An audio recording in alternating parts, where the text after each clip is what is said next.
welcome back to She's World. My name is Sheila, but you can call me She. So in today's episode, I am going to make another video as to how you can complete your I-130 form petition for a relative. So here, as usual, I'm going to advise you to do the same thing. Go to your search bar, type in USCIS, and then make sure that you're pulling the USCIS official website. And so here, this is our USCIS official website. And then once you come into the website, you can type in here I-130, too easy, petition for alien relative. Awesome. And then it's going to pull it up here for you. And then right here, you can just scroll down and click on the USCIS I-130 form. So it's going to ask you to fill this form online, which is phenomenal. At the time when I was going through my process, it was the physical one where you have to mail it in. So this is beautiful. It's asking you to be able to fill it online. So just like I said, create an account. I'm going to go back so that you can see exactly what I'm talking about. So if you come here and then you type in your I-130 right here. Okay, let me pull this up down here. I-130 alien relative. Okay, so if you click file online, it will ask you to create an account. You just follow it. Very, very easy. Too easy. Awesome. So I have one here pre-filled to make this video really, really short and sweet because there's a lot of information that you're required to fill. I'm scrolling down because if you see right here at the top, it says to you for USCIS use only. So this part is not for us to fill, but it will tell us exactly where to start. And it says it right here. It says start here. Type or print in black ink. I'm going to encourage you to type it out because it makes it very nice, very neat and sweet. So when you upload it, it's really, really neat and there is no confusion as to what you're trying to write or type. So I'm going to explain two things.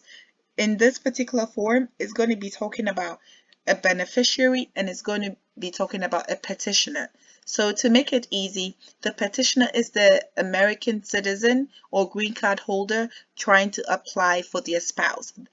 I'm going to leave this video specifically based on marriage so I don't end up complicating a lot of things. So the petitioner is the American citizen or the green card holder applying for their spouse. And the beneficiary is the spouse who is benefiting from this application to become a green card holder. So here, this portion is for the this portion is for the petitioner. So this is the American citizen applying for their foreign spouse. Okay, too easy. So here it says, I am filling this petition for and says select one of the box. So here we are doing it for the spouse. Awesome. And then this form goes back and forth. And so the same page, you have two sets of questions on there, just FYI. We are not going to answer any of these because you are only selecting one and we've already said we are doing it for our spouse. Now you come here, part 2. If you're an American citizen born here, you're not going to have an alien number. So you're going to leave that page blank, but if you're a green card holder, you're going to have that alien number. USCIS online account number. If you've already created an online account, you should be able to see your online account number. But if you don't have it, it's okay. You just leave it blank. A social security number. If you're a green card holder here or you're an American citizen, you definitely have a social security number. That's literally your lifeline. So you put that number here. Now the full name of this petitioner, the American citizen, his name is Smith, last name is Smith, first name is John, and then middle name is Doe. If you don't have any middle name, you can leave it blank. I don't suggest you type in NA because it kind of looks like another name, so you don't want to do that. And then if you come here, we're asking the American citizen if they had any other names. They did not, so we just put NA, meaning not applicable. So that's going to be just fine. You leave it here, and then you come here, other information. So here, what town or city or village of birth of the American citizen. So we are saying the American citizen was born in Austin, and then right here, country of birth is the USA, and then the date of birth is 10/10/1988, and it's a male. Awesome. And then it said mailing address in care of. So in care of basically means if the letter is going to go to somebody else before it comes to you, you can put the name here. If the address is going to come straight to you, there is no need to put in care of name here. Just leave it blank. It's fine. I don't advise you put NA, not applicable, because it's almost like you're typing that the name is NA. So I would advise don't type anything here. Address is going to be 1010 Apple Street, and that's located in Austin, the great state of Texas. And then you have your zip code here. You're not going to have province or postal code typically in the US. You are going to have your zip code, which you already put here. And then the country is USA. So question 11 says, is your current mailing address the same as your physical address? So in this particular case, yes, these addresses are the same. If you answered no to item 11, if you answered no here, provide information on your physical address in item 12A through to 13B. So since we said yes, this is the same, we are not going to provide any addresses in 12 to 13 here. We are good. So we're going to leave that blank. We're not touching it. Awesome. And then we have here our physical address. So we are going to provide if we lived anywhere besides 1010 Apple Street for a period of time, we are going to provide that information. So we said, yes, we did live at 1010 Banana Street. Yes, we are going with the fruits version today. And then we lived in Dallas in Texas, our zip code, and then USA. And then from which date to which date? So January 1st, 2000 to January 1st, 2005 is when we were at this address. If you've lived in more places than one, you are more than welcome to go to part 9. So that's at the end of this application form. You're going to see a place to add more addresses for this portion of it. So for the purpose of this video, let me scroll down real quick, and then we're going to go to part 9, additional information. And so if there was any additional information you had to provide, you can put that right there in part 9. So anytime you have any additional information, just go to part 9, find the section, and then add the information that you have to add. Awesome. So your marital information. How many times have you been married? So the American citizen or green card holder, you're being asked, how many times have you been married? So for this purpose, we're going to say 1. So 1 time, and then here it says current marital status. So we are going to say married. We check that. And then you come here. Date of current marriage if currently married. So when did you get married to your current foreign spouse? So you put that date here. Which city? Austin in the great state of Texas, and then USA. Awesome. Moving on. So name all your spouses, if any. So if you, the American citizen, were not married prior to your current wife, you're just going to put NA, all nice and sweet, short. But if you were, just indicate the names, the date the marriage ended. And remember, all these things, you're going to have to add all these documents to your filing. So you have to upload it and add. So all your divorce decrees, if you were married before, you just go ahead and add those information to your application. All right, too easy. And then we come to here, information about your parents. So the American citizen or the green card holder, you're going to tell us about your parents' names. So we have your father's name is Smith, James, no middle name, and especially the middle names, do not put NA. Again, it just confuses it, just leave it blank. And then the date of your parents, so 1010 1800, and then your father is a male. And then we're going to come back here. Your father was born in the U.S. in Austin, Texas. Country of birth is the U.S. And then Austin, Texas is the city. And then the country of residence. So if your parents still are in the U.S., you put U.S. of A right here. And then parent number 2, which is going to be your mom. So Smith and then Grace. is your mother's name, and then right here 10/10/1810 is your mother's date of birth, and your mother is a female. Country of birth is the USA, city, town, village of residence is Austin, and country of residence is the USA as well. Additional information about you, the American citizen or the green card holder. So you can only select one. Are you a US citizen or you a lawful permanent resident, which is a green card holder? So in this case, the spouse, the petitioner, is a US citizen. It says, if you're a US citizen, complete item 37. So here in 37, we're going to say that citizenship was acquired through birth. So we're going to have here, if your citizenship was acquired through naturalization, you're going to have answer question 38. Have you obtained a certificate of naturalization or certificate of citizenship? You're going to hit yes and then put the certificate number, which you're going to find on the top corner of your citizenship certificate. So you put that here, the place of issuance, and then the date of issuance. But if you were gained citizenship by birth, you're going to hit no, and then you keep pushing. All right, awesome. Part 2, information still about the petitioner, the American citizen or the green card holder. If you're a lawful permanent resident, complete this. So if you checked lawful resident here, let's go back real quick. Right here, if you check the lawful resident, then you're going to complete this portion, meaning you're a green card holder.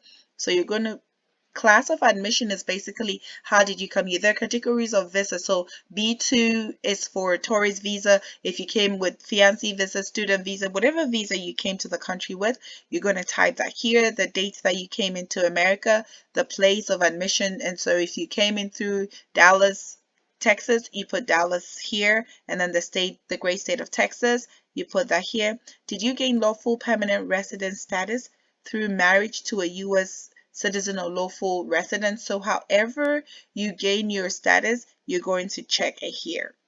And this is for this portion is for those who are lawful resident, permanent holders, like green card holders, the lawful permanent resident. Okay, awesome. Awesome. On to the next, employment history. So for the petitioner, the American citizen, you're going to provide your employment history for the last 5 years, whether inside or outside the United States. Provide your current employment first. If you're currently unemployed, type or print unemployed in item number 42. So here, the American citizen is working. And so for the foreign addresses, maybe your partner is in the military, you keep moving back and forth. So the American citizen is going to indicate all those foreign addresses.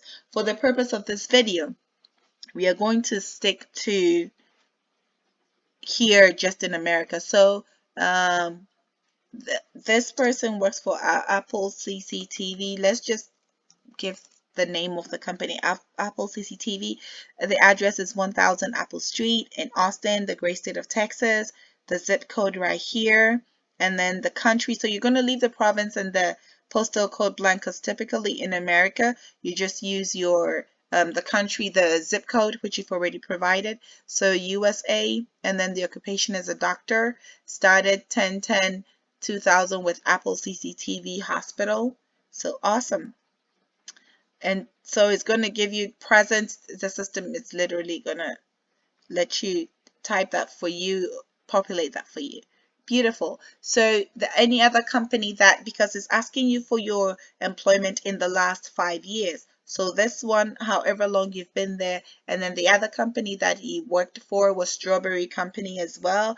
And this time around, still in Austin, great state of Texas. Yes, anytime I say Texas, I am going to say the great state of Texas. So just let's keep it pushing. USA, and then at this time he was a farmer, and then he decided that he wants to change career to become a doctor. So awesome sauce, you put that. If you've done more jobs in the last 5 years, remember part 9, you can go there and add these additional jobs that you have had as well. Awesome. Part 3, biographic information. Provide the biographic information about you, the petitioner, that is the American citizen or the green card holder. So ethnicity, you can only select one. So not Hispanic in this case. The race, select all applicable. So we're going to select white here, and then height 7 foot. So this is a drop down, and so you can bring it down. If you're 2 feet, you can put down. Here we're leaving it as a very, very tall individual. And then weight 300 pounds. You can always get your weight checked and put your weight right here. Eye color, we are selecting green. You can only select one. So remember, if you check another box and say you selected blue in error and you actually wanted to select green, remember to go back and click it again to uncheck it, because the system does make you select as many as you can, but pay attention to what the question is asking. Select only one. So go back, and we are saying that he has green eyes. Okay, awesome. Hair color, we're going to go with bald. No hair, no hair. I don't even know why I did that, but I did that. Okay, let's keep going. So have full information about the beneficiary. So this is where the attention goes off of the American citizen or the green card holder and shifts to the alien, the foreigner. The foreigner. So this part is all about the foreigner. The foreigner's time to shine now. The American or the green card holder, you're done shining. So let's go, foreigners. Let's go. Awesome. So right here, so typically, since you came in and you're now applying for the foreigner is now applying, going through this process, they typically don't have an alien number. But for whatever reason, if they do have an alien number, put it here, which will be weird because typically you don't have the alien number. And if you've already created an online account, you can put the online account number here. But if you don't have it, again, it's perfectly fine. Then you can put in. You will not have a social security because all these portions are basically when you've gone through all the processes. And so if you don't have it, typically you don't. So we're going to say we don't, and we're going to leave it blank. Beneficiary's full name. So they're married now, taking up the husband's last name, Smith. Her name is Smiles. Okay. Okay. Everybody needs to smile every day. And her middle name is Happy. Smiles and Happy, you can never go wrong. All right, other names used. So your spouse, if they had different last names, maiden names, nicknames, aliases before the marriage, you're going to put that. So in this case, yes, her last name was Boat. Of course, her Smiles and her Happy still stays. All right, beautiful. Other information about your beneficiary. So what city was your beneficiary born in? So right here, we're going to put Accra, and then right here, we're going to put country of birth as Ghana. So we're sticking with the city of gold, the country of gold. Okay, the gateway to West Africa. I know, nobody asked me, I said. So date of birth here, 10/10/1989, and then the sex is a female. Has anyone ever filed a petition for the beneficiary? So we're going to say no in this particular case because that's what it is.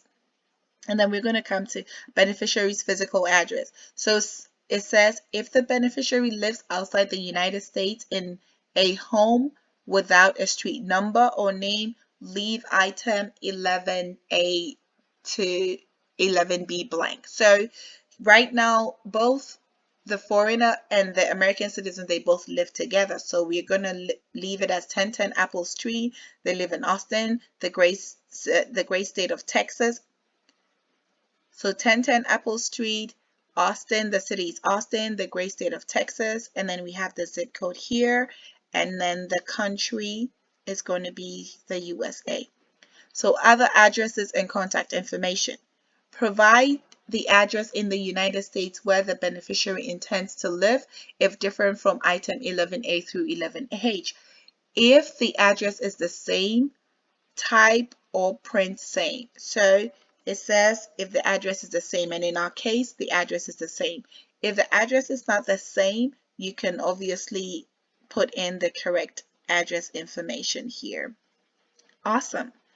On to part 4 about the beneficiary still continued. So what is your mobile phone number here? You put that, and then you put your email address as well. beneficiary's marital information. So how many times has the beneficiary been married? For this particular case, we're going to say 1. Current marital status is married right now. And then date of current marriage. So currently you're married to your American spouse. So you're going to put that date here. And then place of beneficiary's current marriage. So we go married in Austin, the great state of Texas, and then USA. Awesome. Name of beneficiary spouse, if any. So here we're going to say NA because we've already asserted that it's only one marriage between the two of them. But if there is more, you can put that in, and you can put the date the marriage ended. Okay. Information about beneficiary's family. Provide information about the beneficiary's spouse and children. So here we are going to say we have one child. The child's name is Smith. The first name is son, and then it's a daughter born in 10/10/2007. Country of birth USA. So if you add these things, you want to add the child's birth certificate as well. If you don't have any child, you just leave it NA and then you keep pushing. Too easy. Too easy. All right. So this is still asking about the children, or so we don't have any here. We've already put NA. That is not applicable anymore, so we are good to go. If you want, you can still put NA, but it honestly doesn't matter. So awesome. Beneficiary's entry information. Was the beneficiary ever in the United States? So yes, if the beneficiary came to the United States and you met in the United States, you're going to put yes. If it's no, you put no. For this case, we're going to say yes. If the beneficiary is currently in the United States, complete items 46A to 46D. Awesome. So how did the beneficiary arrive? Class of admission. So in this case, it was through a temporary visitor's visa. This is a drop down. So once you pull it, it will give you all the options of how you came into the country legally. So you select one of them. Okay.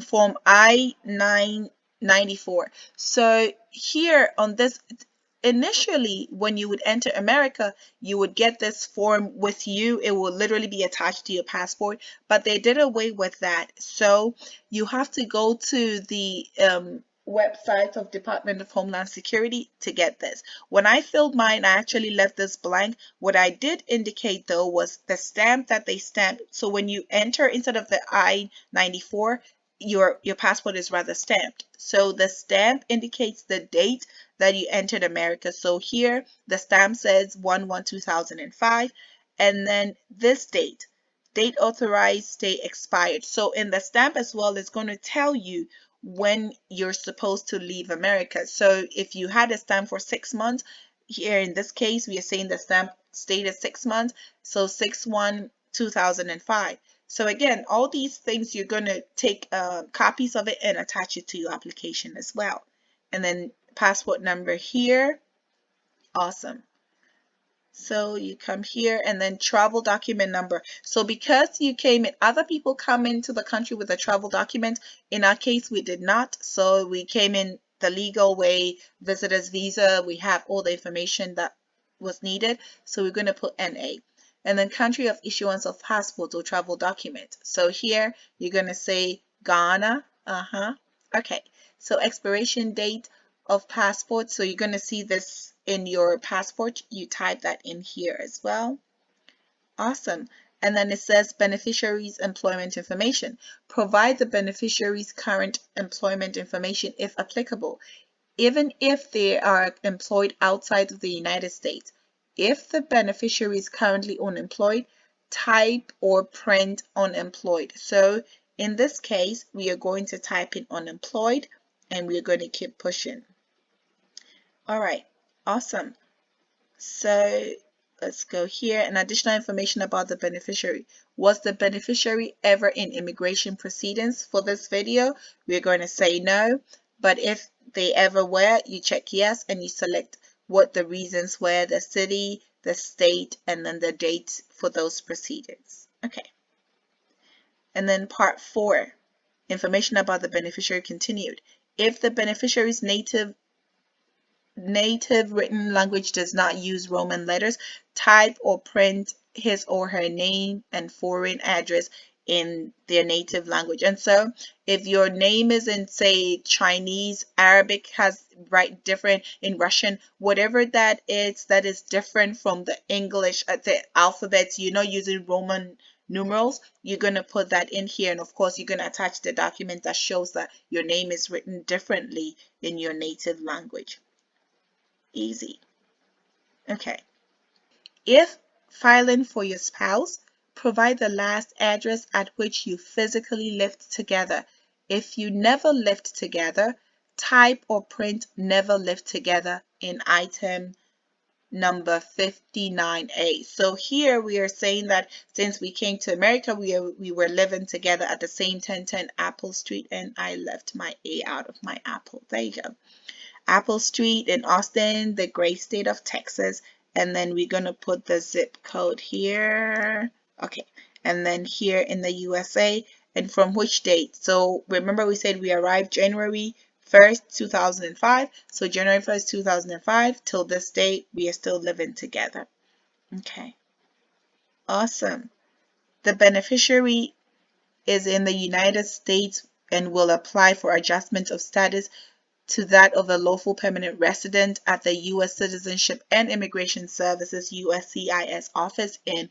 So we live in the great state of Texas in the city of Austin. So we put that here. So sometimes if you're in a different state, the immigration office might be in a different one. You might have to travel to different places. So make sure you're seeing that and acknowledging where your USCIS office will be. There is a portion on the USCIS office that actually indicates which state you are and where you're going to be. So you want to be particular about that as well.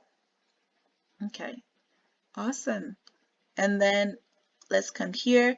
The beneficiary will not apply for adjustment in the United States. So if you're not doing it in the United States and you're doing it in the U.S. consulate, you want to indicate that information here. For the purpose of this video, we are doing it here in America. Part 5, other information. Have you ever previously filed a petition for this beneficiary or any other alien? So no, for the purpose of this video, no. But if you have, you want to indicate all that information here.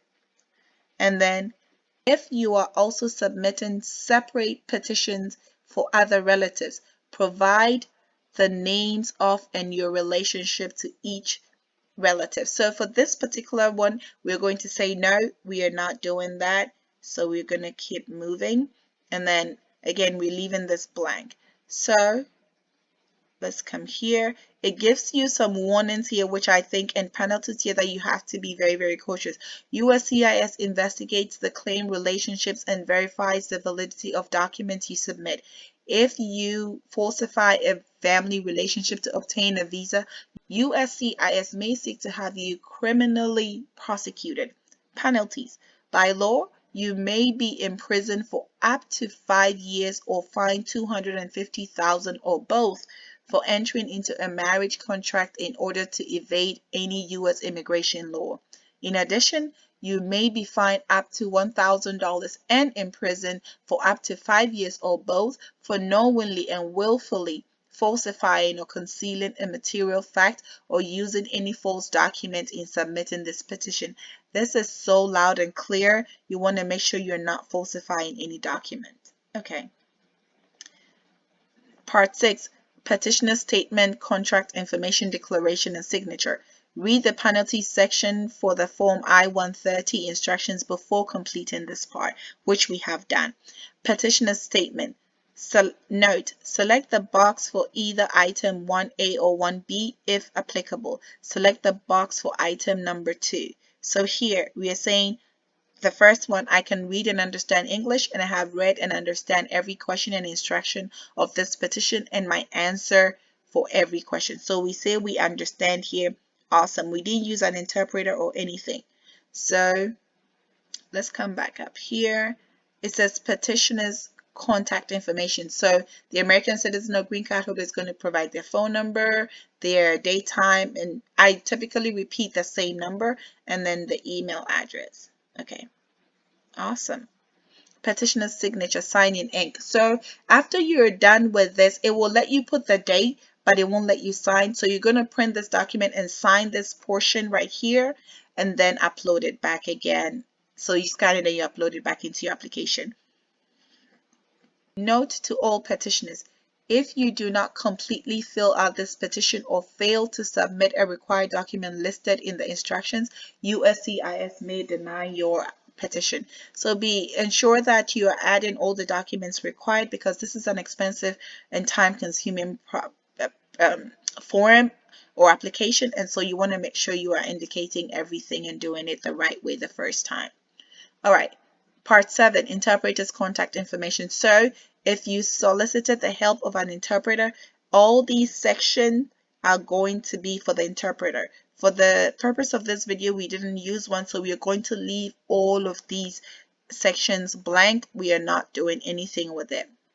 And then part 9 here, if there was any part of this information that you filled that needed additional information that didn't fit, you just add all of them. So each question has a block here that you are more than welcome to add your additional information to it. And that's it.